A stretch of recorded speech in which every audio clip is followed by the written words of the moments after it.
আসসালামু আলাইকুম, সবাই কেমন আছেন? আশা করি ভালো আছেন।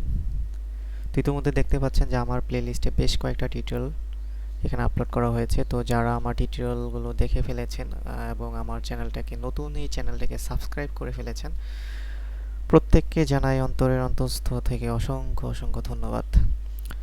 এবং যদি আপনারা আমার প্রত্যেকটা ভিডিও যদি না দেখে থাকেন, আমি রিকোয়েস্ট করব আপনারা প্রত্যেকটা ভিডিও দেখবেন। ঠিক আছে? দেখলে আপনারা অনেক কিছু জানতে পারবেন।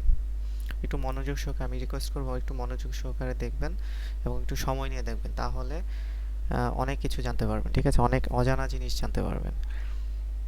তো আমার আজকে যে টিউটোরিয়ালটা সেটা মূলত আপনার আইডি ইক্লিপসে যে আইডি ইনস্টল করার পর দেওয়া উচিত ছিল। তো এই টিউটোরিয়ালে আসলে আমি একটু লেট করে ফেলেছি। ঠিক আছে? তো এর জন্য ক্ষমা চাচ্ছি।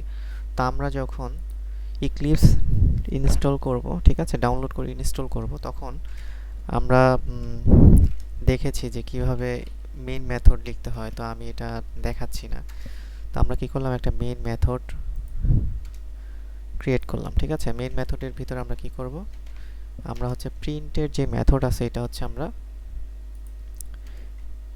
নিয়ে আসলাম। ঠিক আছে? তো আমরা এখানে কোনো কিছু প্রিন্ট করব না। ওকে, একটা ছোট্ট একটা প্রবলেম আছে, এই প্রবলেমটা আমরা সলভ করব আমরা কাজ শুরু করার আগে। ঠিক আছে? তো আমরা যদি একটু খেয়াল করি, আমরা হচ্ছে কি করব, আমরা হচ্ছে কিবোর্ডের কন্ট্রোল প্যানেল চাপ, কন্ট্রোলের যে কি আছে কিটা প্রেস করে আমরা কি করব, মাউসটা যদি প্রিন্ট মেথডের আনি, তখন দেখতে পাবো যে এরকম একটা কার্সারের মতো চলে আসছে। ঠিক আছে? আমরা যদি এখন এখানে ক্লিক করি, তখন আমরা দেখতে পাবো যে এখানে একটা এরর দেখাচ্ছে যে সোর্স নট ফাউন্ড। ঠিক আছে? Source not found. তো আমাদের এই সোর্স নট ফাউন্ড এটাকে আমাদের কি করতে হবে, সোর্সটা দেখা দিতে হবে। ঠিক আছে? একটা জার ফাইল মিসিং আছে, এই জার ফাইলটা আমাদের অ্যাড করতে হবে ইক্লিপসের সাথে, তাহলে আমাদের এই এররটা আর দেখাবে না। ঠিক আছে? তা আমরা কি করব, এই জার ফাইলটা পাওয়ার জন্য আমরা প্রত্যেকে জানি যে আমরা যখন জাভার যে জেডিকে আমরা ইনস্টল করি, তখন আমাদের এই জেডিকেতে কি হয়, এক একজনের এক এক জায়গায় ইনস্টল হয়। তো আমার যেহেতু প্রোগ্রাম ফাইলে জাভার যে জেডিকে সেটা হচ্ছে ইনস্টল হয়েছে, জাভা ফোল্ডারের মধ্যে আমরা যদি ঢুকি, তখন আমরা দেখতে পাবো এখানে বেশ কয়েকটা জেডিকে আছে। ঠিক আছে? তো আমি যেহেতু জাভা 1.8 ইউজ করতেছি, তো আমি কি করব, 1.8 যাব। ঠিক আছে?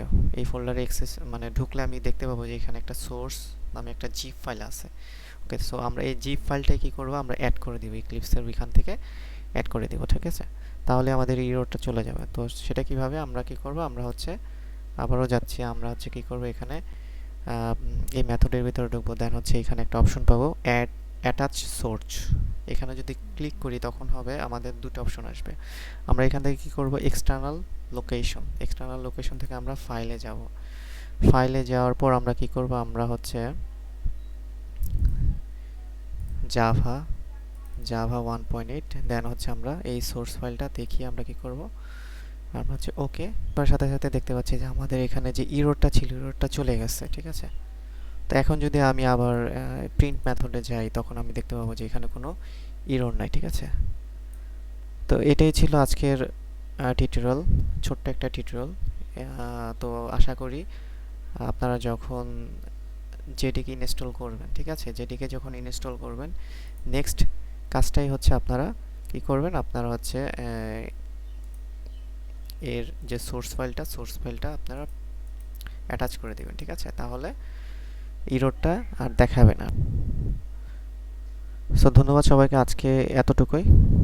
তো যারা যারা এই প্রবলেম ফেস করেছেন অথবা দেখেননি কখনো, তারা এটা টেস্ট করবেন এবং এই ইররটা যদি ইক্লিপসের মধ্যে থেকে থাকে, তাহলে আপনারা এই প্রবলেমটা সলভ করে ফেলবেন আমার টিউটোরিয়াল দেখে দেখে। ঠিক আছে? তো ধন্যবাদ সবাইকে, এবং আমি যাওয়ার আগে একটা রিকোয়েস্ট করব যে আমার চ্যানেলটাকে সাবস্ক্রাইব করে দিবেন।